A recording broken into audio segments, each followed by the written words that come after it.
नमस्कार सर्वांना, श्री स्वामी समर्थ. तर आज आपण स्वामी समर्थांचा एक चमत्कार किंवा अनुभव पाहणार आहोत. तर तो अनुभव आहे आपल्या महाराष्ट्राचे सुप्रसिद्ध अभिनेते आदेश बांदेकर यांचा. तर त्यांचा हा स्वामी अनुभव काय आहे तो आपण पाहूया. अनंत कोटी ब्रह्मांड नायक राजाधिराज योगीराज श्री स्वामी समर्थ महाराज की जय. श्री स्वामी महाराजांना त्रिवार वंदन. सर्वांनाच कोटी कोटी प्रणाम. मी सुचित्रा बांदेकर. आपल्यापैकी बरेच जण मला ओळखत असतील. बऱ्याच वेळा तुम्ही सुद्धा स्वामींचे अनुभव ऐकले असतील किंवा बघितले असतील. पण मी देखील बरेच वेळा ऐकले आहे. पण आता माझ्या आयुष्यामध्ये ती आठवण आणि तो कधीच न विसरणारा क्षण, मात्र त्यावेळी स्वामींनी दिलेली मला साथ असे समजा की हा दिव्य स्वामी अनुभव मी तुम्हाला सांगत आहे. अगदी बऱ्याच जणांना माहीत असेल की मागच्या काही वर्षापूर्वी आदेश भरपूर आजारी होता. तेव्हाचा हा प्रसंग आहे. त्याच्या 8 ते 10 दिवस अगोदर मोबाईलमध्ये अगदी सहज स्वामींचे अनुभव लागलेले होते आणि त्यावेळेस मी स्वतः आदेशला म्हटले की लोक काहीही मोबाईलला दाखवत असतात, प्रसिद्धीसाठी काहीही करायला तयार असतात. असं कधी होतं का? स्वामी असतील हे ठीक आहे, पण असे काही चमत्कार होतील हे मला विश्वास नाही. देवाला आम्ही खूप मानत होतो, पण अशा काही घटनांवर माझा कधीही विश्वास बसलेला नाही. आदेश असाच म्हटला की हे सर्व लोक प्रसिद्धीसाठी करत असतात. असं आमचं त्या दिवशी दोघांमध्ये बोलणं झालं. आमच्या घरामध्ये स्वामींचा एक फोटो होता. तो फोटो खूप जुना होता, म्हणजेच की तो माझ्या सासूबाईंनी आणलेला होता आणि त्या नेहमी त्यांच्या पूजा करत असायचे. खरं तर त्या मृत्यू पावल्यानंतर फक्त लावायचा म्हणून घरात लावला होता. आम्ही कधीच त्याची पूजा केली नाही. देवांना मानत होतो, पण ते चमत्कार करतात किंवा असा विश्वास आम्ही कुणावर ठेवत नव्हतो. आणि त्या दिवशी रात्री झोपल्यानंतर आदेशला एक स्वप्न पडलं, ज्या स्वप्नामध्ये महाराज आले होते आणि ते आदेशला विभूती लावत होते आणि त्या स्वप्नांचा अर्थ आदेशला समजलाच नाही आणि त्याने मला देखील सांगितले नाही. त्यानंतर पुढे 15 दिवसानंतर गुरुवार होता. मला मीटिंगसाठी बाहेर जायचं होतं, म्हणून मी सकाळी लवकर घराबाहेर पडले होते. आदेश घरामध्येच होता. त्याला उशिरानं शूटिंगसाठी बाहेरगावी जायचं होतं. आमची एक जुनी सवय होती, घरातून बाहेर पडताना कोणते तरी एक ज्यूस पिऊनच जायचं आणि त्याच्यानंतर आम्ही आमची पुढचे कामे करत होतो. आणि त्या दिवशी मी सकाळी लवकर गेले होते आणि आदेशसाठी दुधीचा ज्यूस मी बनवून ठेवला होता. अगदी फोनवर बोलण्याच्या नादात तो हा ज्यूस पिऊन गेला आणि त्याच्यानंतर त्याला कळले की जो ज्यूस त्याने पिला आहे जास्त कडवट होता. ज्यूस पिल्यानंतर फक्त 5 मिनिटे झाल्यानंतर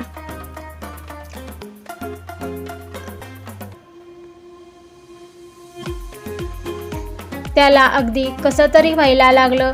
अगदी तासभरात म्हणजे त्याला उलट्या देखील चालू झाल्या. तरी देखील त्याला वाटलं की इतकं काय मला झालं नसेल आणि पुढे तो आराम करत बसला.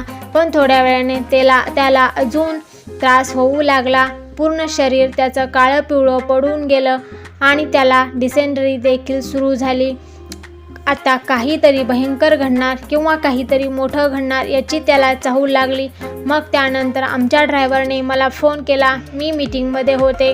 तसेच मी फोन आल्या मीटिंग सोडून निघून आले. ड्रायव्हरला सांगितलं की तू आदेशला घेऊन हॉस्पिटलमध्ये पोहोच. अगदी 5 मिनिटाच्या अंतरावर हॉस्पिटल आहे. मात्र त्या दिवशी हॉस्पिटलला पोहोचायला 25 मिनिटं लागली होती, कारण ट्रॅफिक खूप जाम होतं. हॉस्पिटलला मी अगोदरच पोहोचले होते आणि आदेशही पोहोचला. अगदी डॉक्टरांशी चर्चा करत असताना त्यावेळेस त्याला रक्ताची उलटी देखील झाली आणि प्रत्येकजण गप्पच होऊन गेला. अगदी कुणालाच कळू येईना की कोण नेमकं काय आहे. डॉक्टर देखील पूर्णपणे घाबरून गेले होते. 48 तास महत्त्वाचे आहेत असे देखील आम्हाला सांगितले गेले. कोलेस्ट्रॉल हा मोठ्या प्रमाणात झाला आहे असे देखील सांगितले आणि काही वेळेनंतर डॉक्टरांनी त्यांची कंडिशन बघितली. अगदी आहे असे देखील आम्हाला सांगितले. थोड्या वेळाने डॉक्टर्स म्हटले की प्रयत्न सुरू आहेत, पण वाचतील असं काही सांगता येणार नाही. आणि त्यानंतर माझ्या तोंडातून नकळतपणे निघून गेले की डॉक्टर स्वामी आहेत ना, ते वाचवतील माझ्या आदेशला, असे मी म्हटले. त्यांचं वाक्य एक खूप महत्त्वाचं आहे, ते म्हणजे अशक्यही शक्य करतील स्वामी. आता नक्कीच स्वामी काहीतरी चमत्कार करतील. माझा कधीच विश्वास बसत नव्हता, पण तेव्हा कसं काय माहीत नाही, पण नकळतपणे स्वामींचे नाव व ते वाक्य तोंडातून निघाले.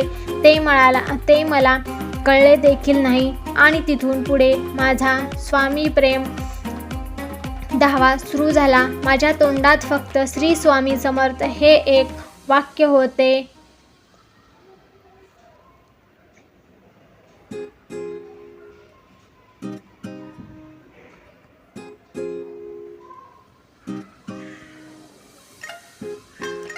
त्यानंतर पुढील 48 तासामध्ये आदेश शुद्धीवर आला.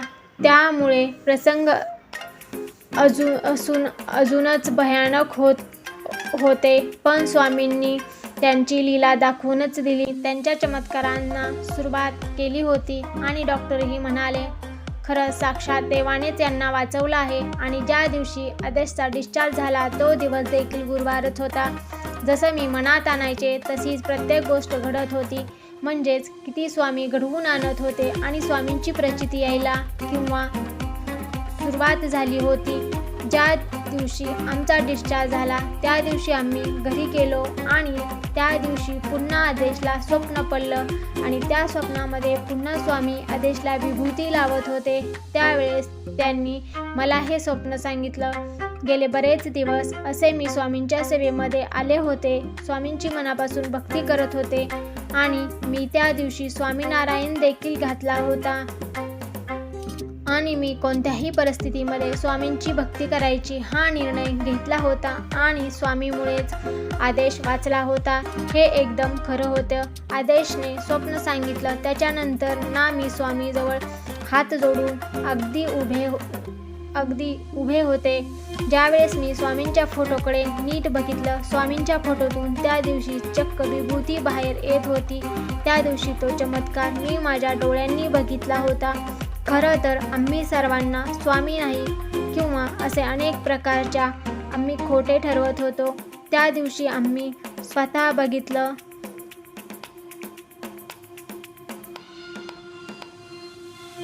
पुढे आमचा पूर्ण काळच बदलला. आमच्या आयुष्य पूर्णपणे बदलून गेले. आमचे सुखाचे दिवस चालू झाले. तर असा हा होता स्वामी अनुभव. श्री स्वामी समर्थ.